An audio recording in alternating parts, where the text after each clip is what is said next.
Land of Venice o Venice Land, poco importa, si dice Veneto ma si pronuncia Terra di Venezia o in inglese The Land of Venice. Non piace proprio ai veneziani di Venezia.com il nuovo slogan della promozione turistica del Veneto, coniato direttamente dal presidente regionale Luca Zaia.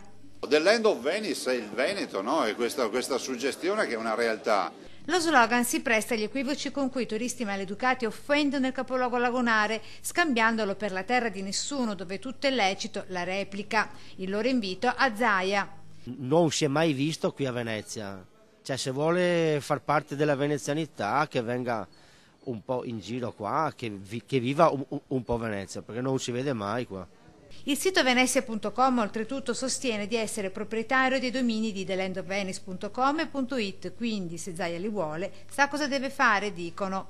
Che il Veneto e Zaia ci dia delle royalties, nessun problema, che ci paghino. Io ti do il nome, ma tu dammi i soldi.